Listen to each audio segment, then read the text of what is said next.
Okay, hopefully you received notification that we're currently recording the meeting. We'll post the recording online to our DBRSIT website shortly. So if you don't want to be in the recording, now's your chance to turn off your cameras.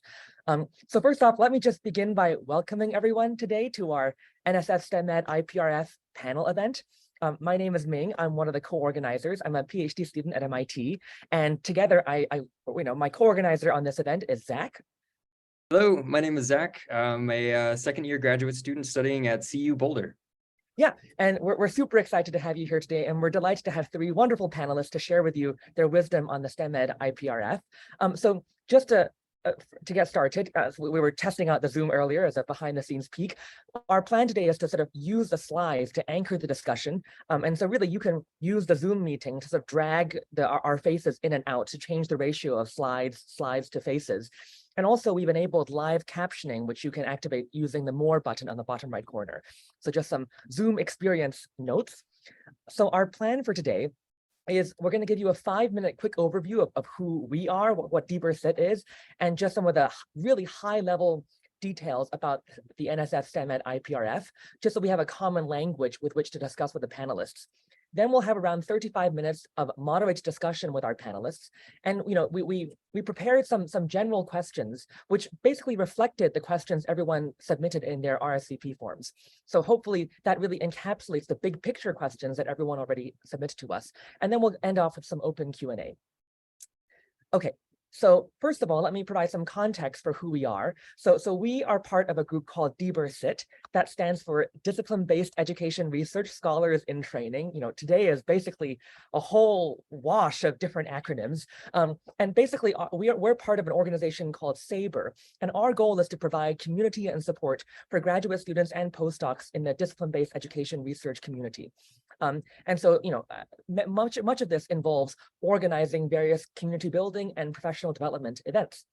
So just to give you a flavor of the kinds of things that we organize, in addition to today's event, in a month's time, we're going to be organizing another panel event on making the transition from grad student to postdoc. So this will involve talking with faculty members as well as postdoc breakout rooms to discuss the general transition from PhD student to postdoctoral fellow. So that's why today's panel really is oriented more towards getting the money for the postdoc position. And then in a month's time, we'll talk more about the general transition of the experience from graduate student to postdoc. In addition, our team also hosts writing accountability groups every second Monday of the month. And you can find all these details on our website. And we also plan to host various Zoom socials as well. And so really, there's many ways to connect with us, including a Discord that we're trying to set up.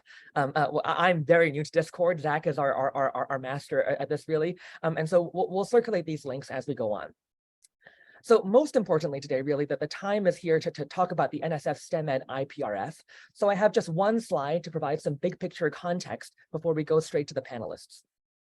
Okay, so here's the big picture. So the NSF STEM Ed IPRF stands for Individual Postdoctoral Research Fellowship, provides 2 years of financial support, including a base salary and then extra money for expenses. And what it lists on the NSF website is that each fellowship proposer must identify a sponsoring researcher, so a professor to supervise the project, and affiliate with a host organization. And our panelists today will talk more about that process of how they came to actually do this. To be eligible for the fellowship, you need to be a US citizen. So I'm sorry if you're here and you found out just now that you're ineligible. I understand the frustration. Like, I'm organizing the panel and I'm not eligible myself. The deadline is April 11th to submit the proposal.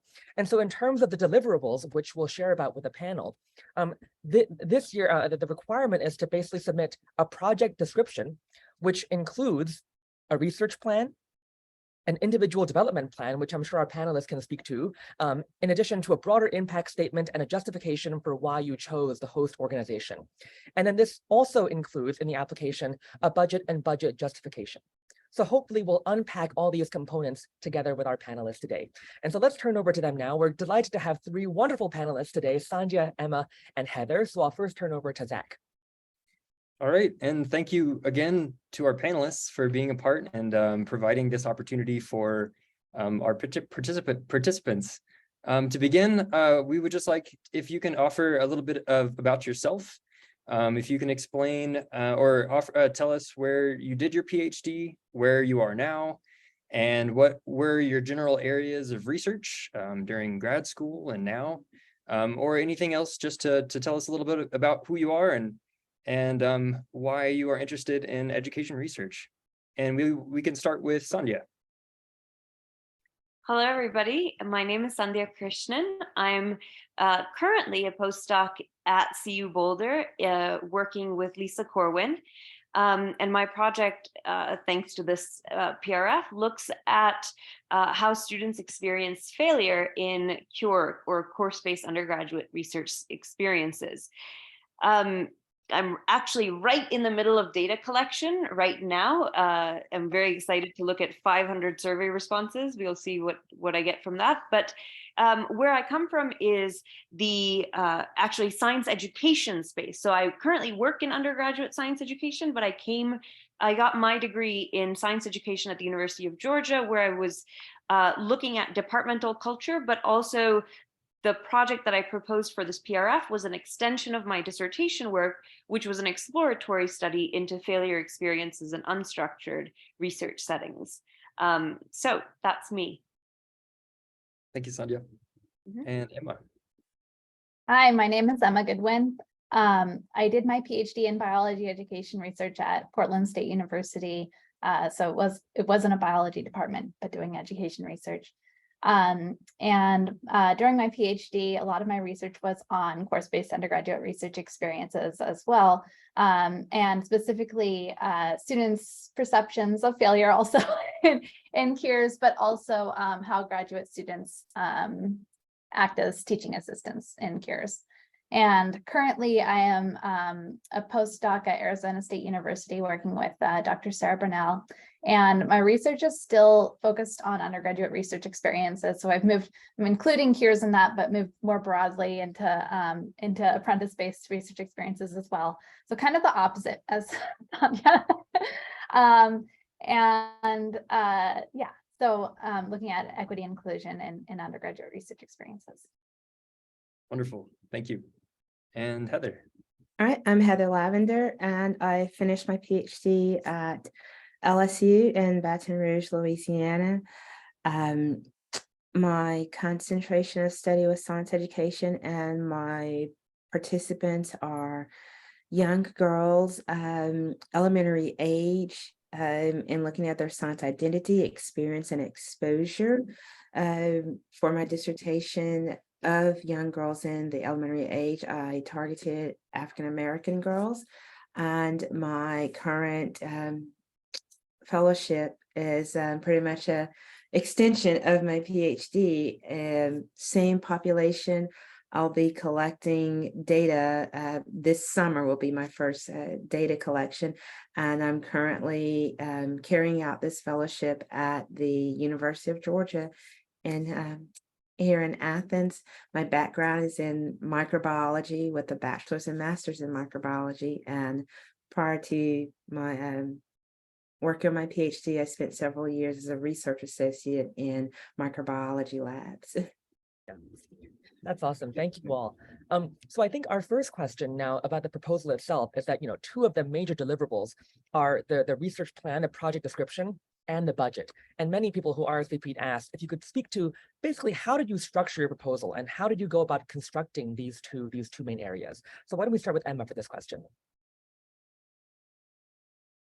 Yeah, so I've noticed in the proposal description that there's a lot more like specific structure in the call this year than there was last year. So I think there's much more of a guideline, but actually a lot of what I did last year is like very much outlined in the call for this year. So hopefully it'll be a little bit more clear.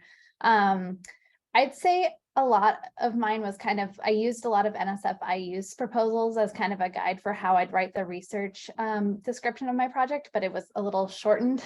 And then I started my project description with kind of like an overall summary. So like usually in a research proposal, you just dive straight into the research. But my first page of my project description was kind of a summary of myself, my goals, like a one-page outline of like what the project was, why I wanted to do this postdoc, and then I dove into the research. So that was the biggest thing in terms of how I structured it, I think. And then, the budget, again, it's very different than it was last year. It looks like, so last year, it wasn't formulated to be like specifically the 15,000 that you have to allocate to your research funds. I had to work heavily with the budget office at my institution to figure out exactly how much money I had to allocate towards research funds. So I'm not sure if that's something that would be useful for people to do now. I think they've restructured it so that you no longer need to work with the budget office, which makes it much more equitable for people who are not already in postdoc positions when they're applying for their for the fellowship. But for me, it was very helpful to work directly with the budget office at Arizona State University to work that out. Thank you, Emma. How about you, Heather? Yeah, I worked with the budget office here at UGA, not the budget office of my leaving institution.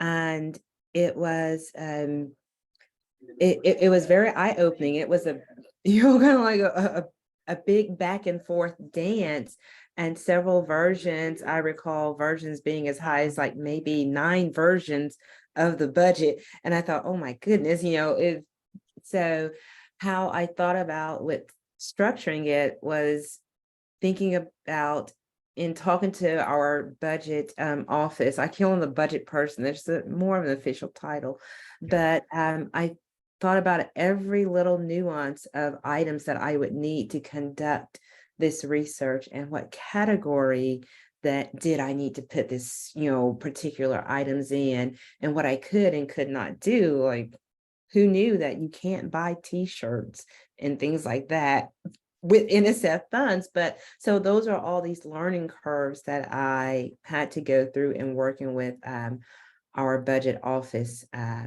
so that's about it. I'm curious, do you have any other thoughts on structuring the project description?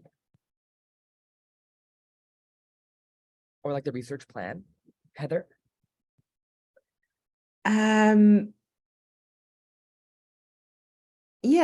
Yeah. I believe in terms of where you're heading, what your project is, first writing everything out. I was over page limit initially, and don't worry about being over your page limit. I think the most important thing to ask is how are my readers going to read this? And for me, I wanted my project the description to come across as, and I'm just going to say this, I wanted you to feel really bad if you weren't going to score this project highly. That's it. I felt as if there were a lot of emotion entangled with this project, to where a person may say, gosh, I am a jerk for not scoring this, scoring this highly and all. But for me, I literally asked a lot of the questions, even in asking the person to be my sponsoring researcher.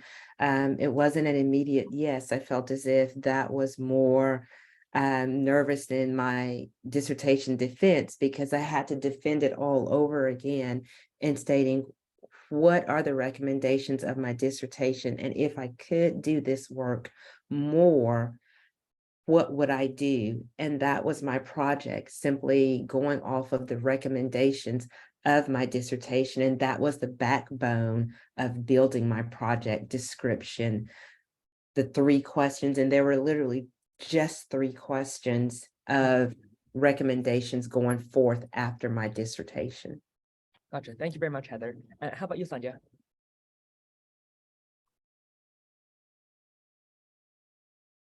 Oh,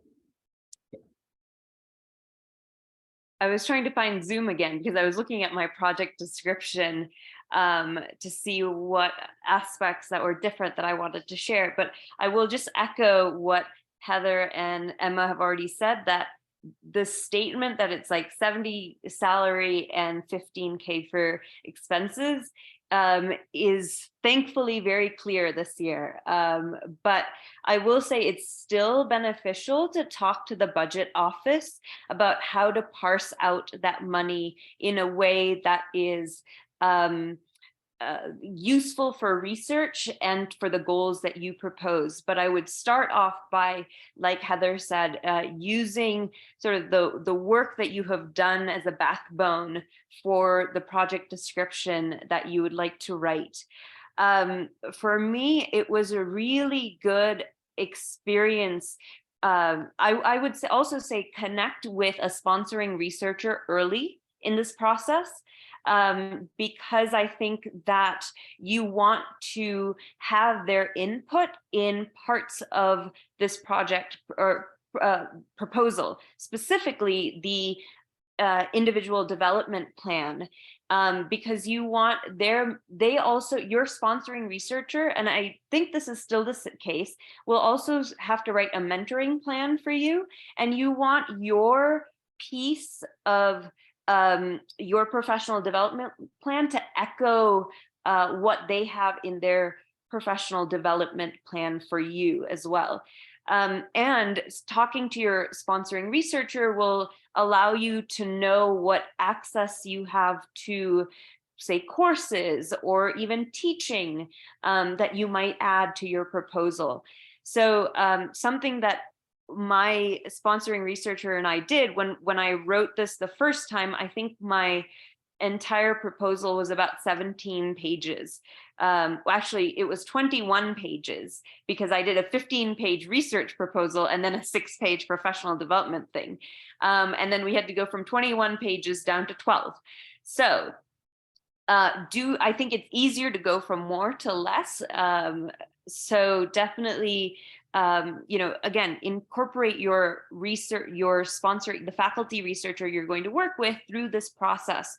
They'll also help you with a lot of the logistics that you will see once you get onto the NSF platform. There are certain things that you don't do on like an Excel form and submit it, because NSF has the templates that you have to use. So don't double that work. Right. So talk to your sponsoring researcher. For the most part, they also have gone through this platform and used it before and written grants. And so they will be able to guide you through what you have to do from scratch and what you can use some templates for. That is definitely a very, they are a good resource for you. Use them as a resource now, because they're also benefiting from you working on this with them. It's not extra effort for them if they're helping you to get the proposal to this. Oh, the other thing I will add, as far as the structure of this proposal goes, include a timeline. Include a timeline that incorporates both your research goals and your personal or professional goals. And that's kind of why I was looking up my project description, is because I have what's called a Gantt chart in it, which divides all the tasks that I hope to accomplish by the academic calendar. And that, I think, was useful for me in also laying out what all I could accomplish in 2 years, but also for the proposal committee. Sandhya, can you remind us what kind of chart was that? Yes. Can I share my screen?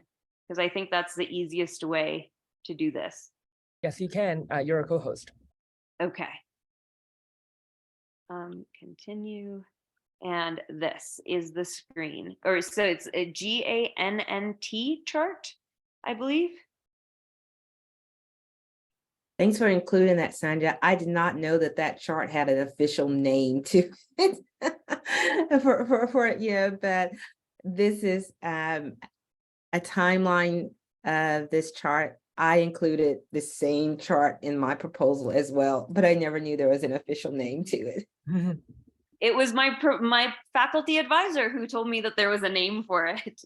And there was a question in the chat about whether I worked with a proposal analyst in writing the research proposal. And I will say that I wrote all of this out, and I had sort of a more final version, not the absolute final version, but a version that was like 14 pages when I reached out to a proposal analyst to, and Ming, you can share your screen again, I apologize. But I worked with a proposal analyst, and they wanted to see my research proposal so that they could help me put together a budget. And I'll be honest, like I think they changed the budgeting because of sort of the incredulity that I went into office hour, or I came out of NSF office hours with, because my faculty advisor came with me to one of the NSF office hours, and we were asking questions about the budget, and we were like, where do we include F&A in this, or which is the sort of overhead costs, which thankfully none of you will have to include. And they were like, oh no, you don't have to include it, it's only an estimate. But then we found out that our host institution, CU Boulder, has an overhead cost of 56%, which means they take 56% of the money, which then just on my salary, we went over the amount of money that was this grant.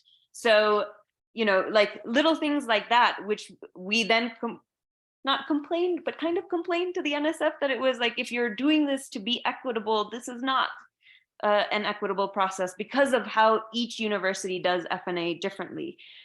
So I will again recommend talking to a proposal analyst who will help you figure out, based on your proposal, where you should allocate money in your budget. And they will be amazing at it because they have done this a lot. So. Wonderful. Thank you, Sandhya. Appreciate that. And now we just want to ask for each of y'all's proposals, what would you say is the strongest part of your proposal, and how can you provide, or what advice would you give regarding things that you feel you were strong in with your proposal? And we'll start with Heather. Yeah, I have no doubt the strongest part, and I tell people the biggest win, contributing wind in the sail of my proposal. I don't want to downplay the effort of writing the proposal because it was a lot, but I would say one strongest part was the selection of my sponsoring researcher. The individual that I selected to be my sponsoring researcher was someone who was well known in the field of science education. A lot of time here at the University of Georgia. According to my proposal, my topic was young Black girls and their science identity and this individual was also, my aim is to be in academia in a tenure track position, carrying my identities as a Black female. This individual was also carried those same identities, and those are also things that I mentioned in mentoring. This person had also written papers about what it meant to be a female in academia and moving through assistant, associate, and professor. So my making that connection and explaining why it is this person, not just the person herself, would be the best person to help me navigate the trajectory into academia and a tenure track position. That was just one aspect. But then another aspect was I could also, her topic was very similar to what my topic was. And so right now, for the past, ever since, everything that I talk about as it relates to identity and multicultural education and elementary age kids, we're locking key. So I explained how all of that could be beneficial to me in my proposal, and how there was no one at the University of Georgia that was more unique than that person for me. And I think that was the strongest part of my proposal. Excellent. And may I ask how you made connections with this individual?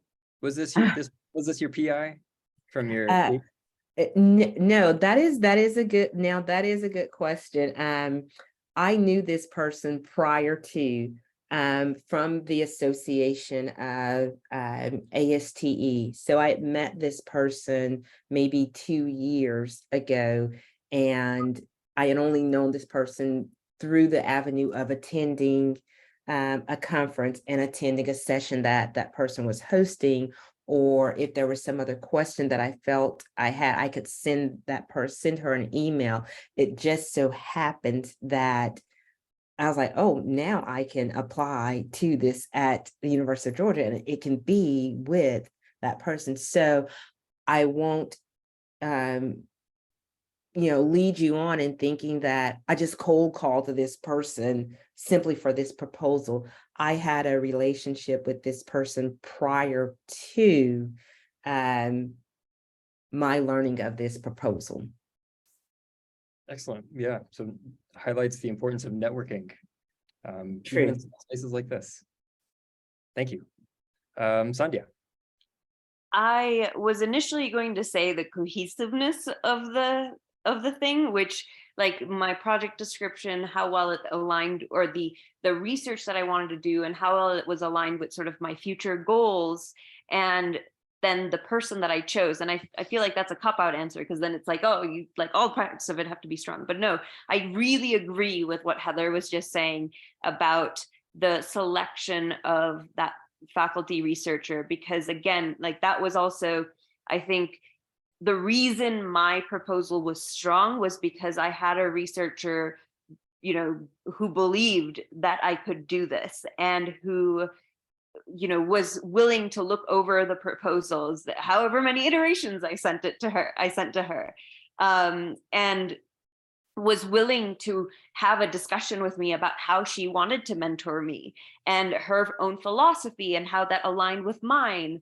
And so I think that selection, and this was also a person that I knew beforehand. And this is why I think, I'll say this, I think the easiest part of my proposal was actually the research description itself, because it was something that, as I was doing my dissertation research, was like, this is all the ways in which my dissertation work could have been improved was this project. And all the things that I wanted to do after my dissertation was this project. And as a result of the passion that I had for that work, I was then in contact with this researcher who did something similar and was interested in the same topic. And as a result, she was very willing to be my, researcher, and I'm very possessive of her now, but she's my researcher at Boulder, and she's my person, and she, was such a big part of this proposal being very successful. It was successful. I don't know about how successful. Yeah. Successful enough. But in the importance of having an advocate. Yeah. Somebody Yeah.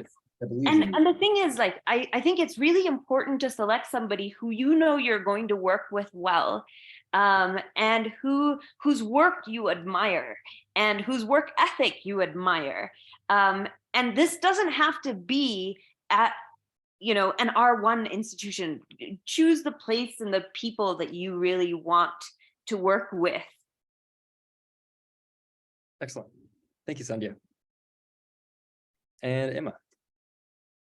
I 100% agree with what Heather and Sandhya already said, but what I will add on to that is the importance. So I think a strong part of my proposal was really making the argument for myself, right? So what my research background was, what the skills I learned in grad school are, why I am super interested in doing what I propose to do, and why I'm the right person to do it. So in addition to making the argument of why your research mentor is the right mentor for you, making the argument for why you are the right person, the right researcher to do the project, and how you are going to benefit from that project. So I would say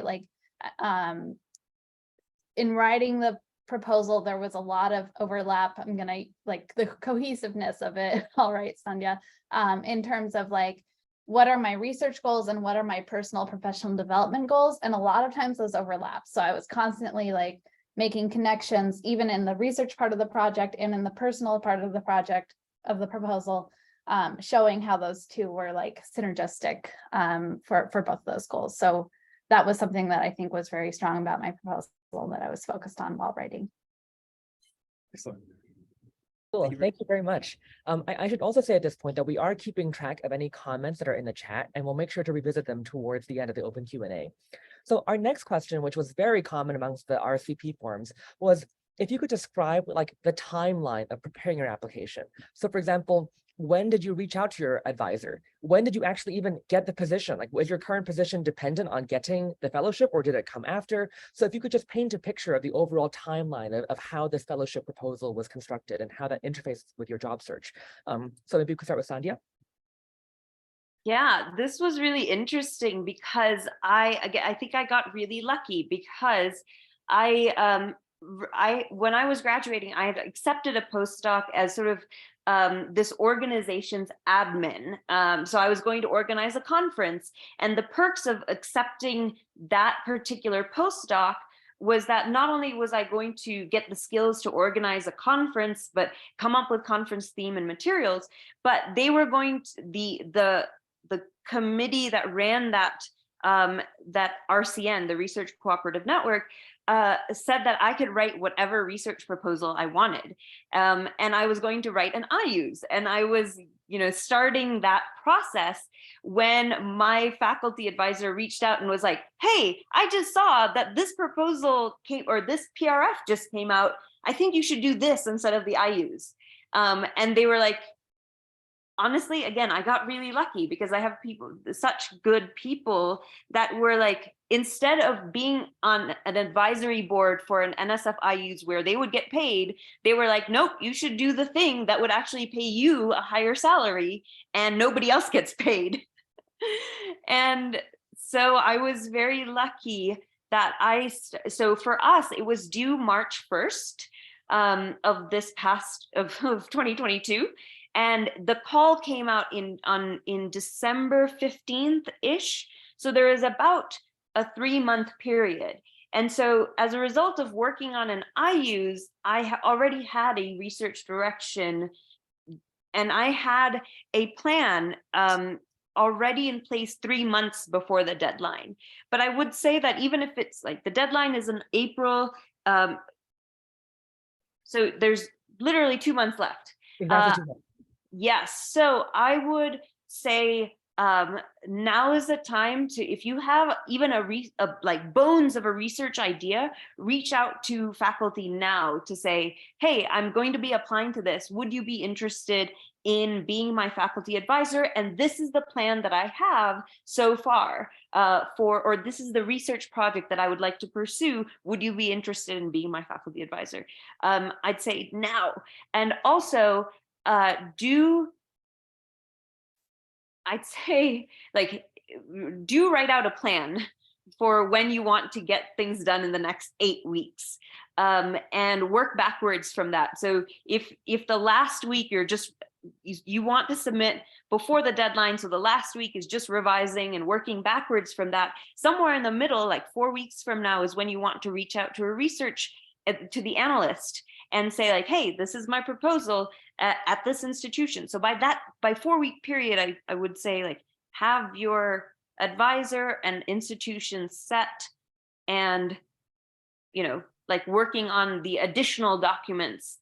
But the next 4 weeks, potentially, like, you're only working on this proposal. But by 4 weeks, I would have started, even by the end of the 3rd week, I would have started working on the other documents that are necessary in this submission. I apologize. That was far longer an answer than you probably wanted. But No, that was a great answer. Thank you. else. How about you, Emma? I also had already accepted a postdoc. I had been working in my postdoc position already for several months when I saw the proposal call. So had a bit of a leg up there. I started writing and started coming up with the broad idea for the postdoc proposal, maybe like 6 weeks, 8 weeks out. And then had scaffolded that. And then like about 5 to 4 weeks before it was due, I started working on all those extra documents in the budget. And that completely consumed the next 4 weeks of my life. And then the last week of before it was due was when I actually wrote the proposal in terms of filling it out, because so that's the biggest like takeaway and surprise for me, was how much time all the extra documents took in terms of prepping them and getting them all approved. I didn't have I didn't work with a proposal analyst on my actual proposal, so it was just me and my sponsoring researcher who worked on that part. But the budget and everything else, I definitely worked with the grants office here, and that took so long. So that was, yeah, that's all I have to say on that. Yep. That's super helpful to know. And finally, Heather. I just want to lead with, I am not the poster child for this, for what I'm about to tell you. As Sandra said, this proposal was due March 1. I learned about this proposal through a friend who did not want to be in academia, another graduate student at the time. We wrote together, and she just sent this to me saying, Heather, you want to stay in academia, you may be interested in this. I had not secured any of the assistant professor positions that I applied for prior to. I had a goose egg. I had nothing. I was substitute teaching here and there. I was just kind of like, I don't know what I'm going to do. This landed in my inbox the last week of January.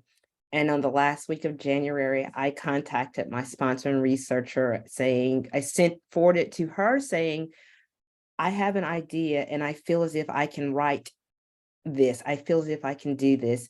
And the very next day she asked, what's your idea? Let's meet. I gathered a little PowerPoint presentation and I presented it to her. And she says, I think that's a good idea. She says, but this is due in a month. You know, she says, this is a short time frame. And I was like, I got nothing else. I mean, I've got nothing else. And so she told me, you get to writing and I will get started with the wheels of UGA. And those wheels of UGA meant a budget person to work with me with the budget, another person that reviews all of the grants that come out from this department. And so for the entire month of February, I tossed everything in my life aside, including hygiene. And I hunkered down and I wrote this proposal. I shuttled back and forth between my sponsor and researcher and the extra reader that they have in the office here. And, you know, I was in the QE because this person was also reading other grants. And so I would be in her QE of, hey, here's this portion, this draft that I have ready. But I also would say I did not feel as if I was starting from scratch. You know, I was starting from the literature review of my dissertation. And so it was not just a blank page. And that was something that kind of made me feel as if I can do this because I'm not starting from scratch. I'm starting from the backbone of some of the things I said in my dissertation. So with my budget and the entire proposal, I literally spent all of February working on it, and it was due, because I'm from Louisiana, it meant something to me that it was due on March 1, and last year Mardi Gras was March 1, and that just meant all the world to me. So I do not recommend this avenue here. Like that was my circumstance of last year. But when you see the value of accomplishing this goal, sometimes it requires you to, you know, push everything else to the side. Yes. Sandhya, did you have a follow-up question with that? Yeah, not a question, but I will just make a comment about not just preparing the application. As soon as the application is submitted, I sort of forgot about it. I will say that came to bite me quite quickly because the next step of this was they got back within 2 months and said, hey, now you need to submit a completed IRB within the next 2 weeks with the host institution. And I was on vacation when they did that. And so I was unable to be on vacation. Like this was right after the conference that I'd just done. And they told me that I needed to submit this within 2 weeks. So something that I would also recommend is that as you're going through this process, as soon as you submit it, I'd say look at the IRB documentation that is necessary for that host institution and start working on the template IRB forms, because this is very useful to have that preparation done in advance. Even if you don't get this postdoc, you can still apply for other grants saying that you are working on IRB, like get the IRB and then be like, hey, I can do this research with somebody who's interested in sponsoring it. So that's what I would suggest. Wonderful. Thank you all very much. Now, before we open up to Q&A, I also wanted to share one resource in response to what Sandhya, Emma, and Heather all brought up with regards to finding an advisor, which is that last year, Jamie Sable from the University of Memphis, she actually started this Google spreadsheet where potential advisors who were interested in taking on a PRF student actually listed their names, contact details, and research interests. So the reason why some of these cells are shaded yellow is because basically everybody who filled in the form last year is shaded in yellow. And then the form was sent around again this year, and people who definitively wanted an advisee unshaded themselves and now are blank. So the people who are unshaded definitively are looking for new potential advisees. The ones that are yellow may have just not seen that email, so they're also worth reaching out to as well, since they were interested last year. So we'll share the spreadsheet later after this session of people that you could potentially be reaching out to as research supervisors. Yeah, so Zach, I'll hand it over to you. Great. And I think at this point, we can open it up for an open Q&A from any of the participants. We'll start with just a couple questions in the chat here that I think might not have been answered yet. We did have one response. So Jane Bright asks, were you a graduate student or a postdoc when you applied?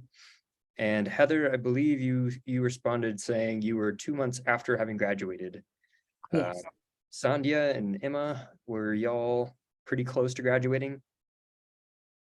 I was a postdoc with actually at Emory under like doing, again, different work at Emory. And then the advisor that I reached out to is at CU Boulder. And so I did not stay at the institution where I'd accepted a postdoc offer. But I was a postdoc, but within 12 months of graduating, which is allowed under this, I think, call. Got it. Okay, great. I think we can keep moving here. Let's see. Rosario asks, how long did it take for you to hear back about your proposal after you submitted it? Emma, if you can recall. I think June. So I think early June, late May was when I first started getting emails. They don't like tell you you're accepted right away, but first started getting emails that seemed like they were asking for action that seemed like it was likely to be funded. I remember the date because it was May 27th, because I just finished the conference May 25th and I was going on vacation May 28th. And I was a little, it was a little later, I think sometime, I think it was like maybe the 1st of July for me.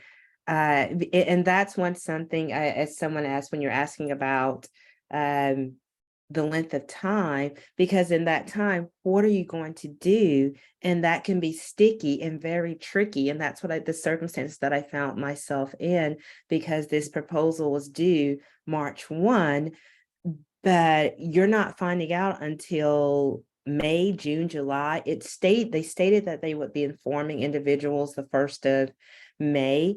And in the meantime, what if something else comes along? There was one job that I truly did want, and I turned that job down because I thought, well, if I get this proposal, I will leave this job. And I was I was upfront with that job because it involved teaching younger children. And I just thought I couldn't leave children high and dry right at the beginning of the school year and leave that space without, someone to conduct this science with the kids. So I did tell that school up front that there's this proposal that's hanging in the wind and I don't know anything about. And I literally told them the chances of me getting that proposal, getting that funding is very slim. Like it's probably a safer bet that I take this job, but I did not take that job. And at the 1st of May,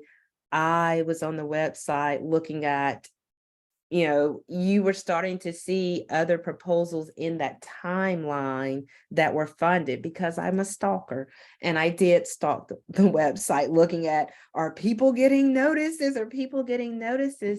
And so I accepted another job but it was not a postdoc. And I felt really bad because I accepted this job at the end of May.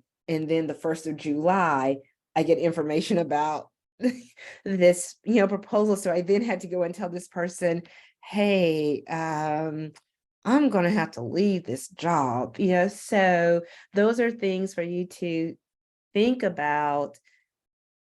And it's, and weigh if you're applying for this fellowship, but at the same time, you're applying for another job, you do have to think about how much information do I divulge to a potential employer about this proposal that I've applied for. Those are things to think about. And I don't have, it's all according to you and your comfort and maybe where you're applying to as to what does one do in that circumstance.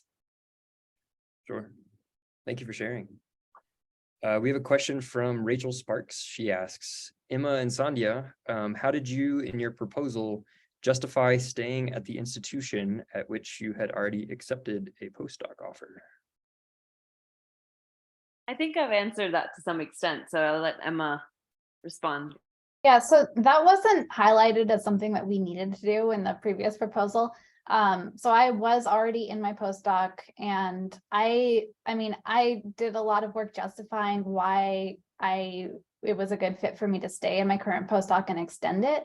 And I think that was a strength of my proposal. I used preliminary data that I had already collected in the first couple of months of the postdoc. So I imagine that was a strength that I was able to leverage, like what I had already done and make an argument for like, oh, it's not just that I'm continuing the same work, it's that I'm going to build off of this and do something new. So great. And there's a question from Anne here. And I suppose if this fits, what advice would any of you have for an individual who doesn't have experience in DBER, but is seeking to transition into a DBER postdoc? Is experience, direct experience, beneficial for this type of application? If there's, building toward a skill set or a future that will involve DBER education, how do we get there in this process? I don't think any of us probably know exactly how the applications are evaluated in that sense. But I would say just sell your story as much as you can. Highlight the work that you've done that's relevant and really, really make the strongest case you can in terms of why it makes sense, why your background in ecology will be useful for you as you enter STEM education, why like that background is a strength of yours and not a weakness.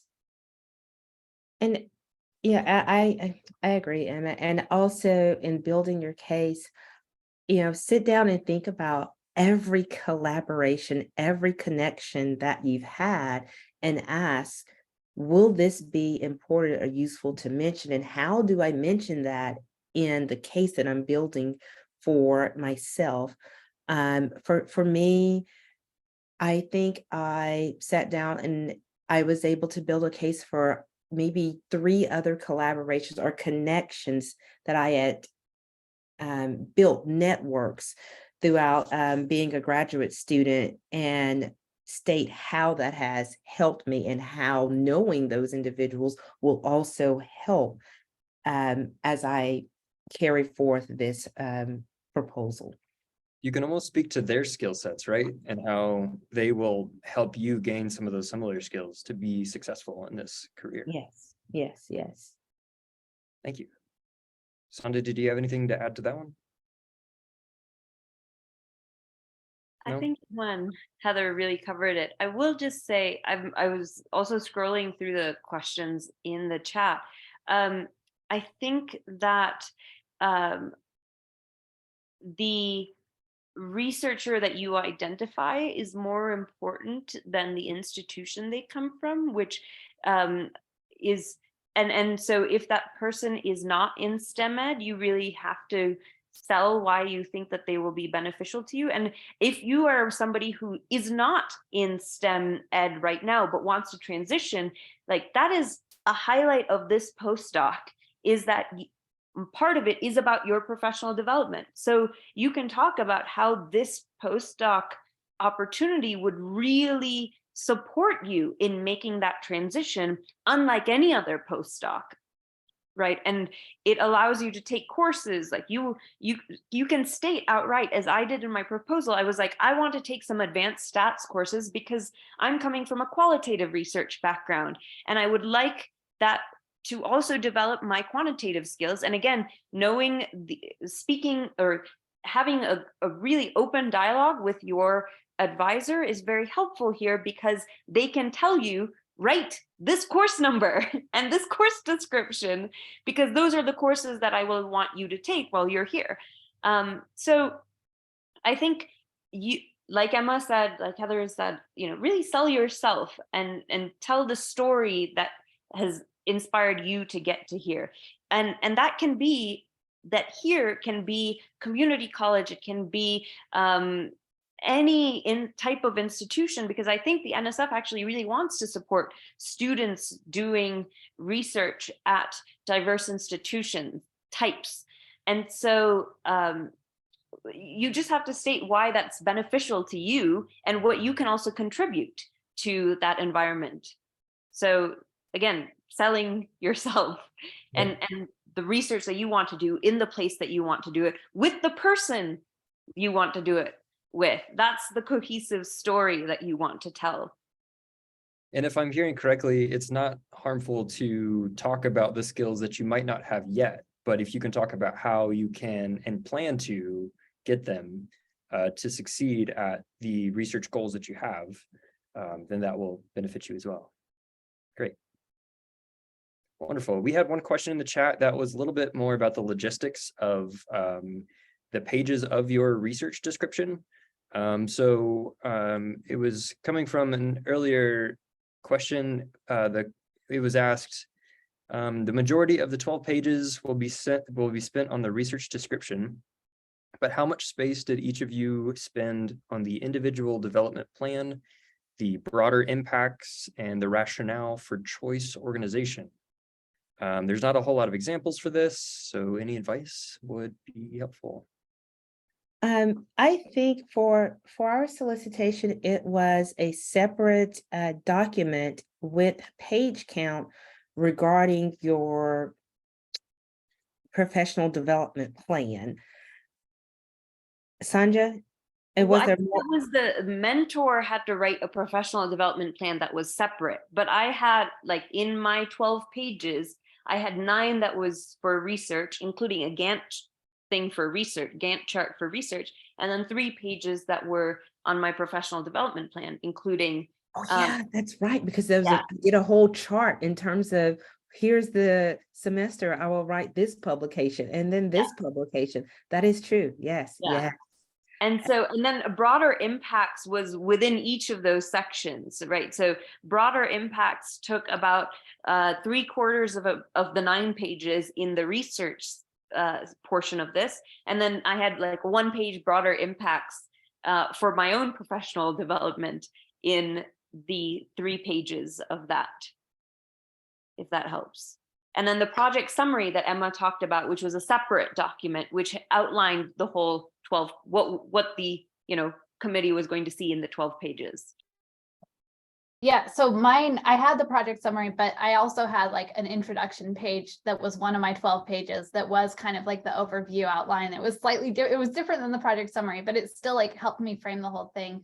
I had 7 pages on the research, and then the rest was on the professional development, different like segments of why Arizona State was the right university for me, the professional development plan.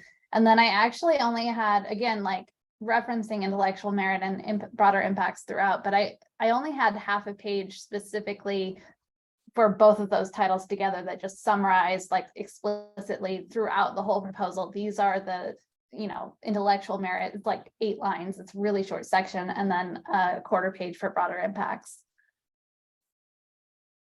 Excellent. I think all this has been so helpful. And the remaining questions in the chat have mostly been answered, if not previously, then in the chat.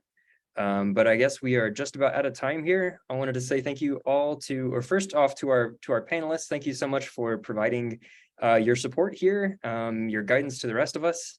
And thank you for the participants for showing interest. We will have more types of events like this in the future.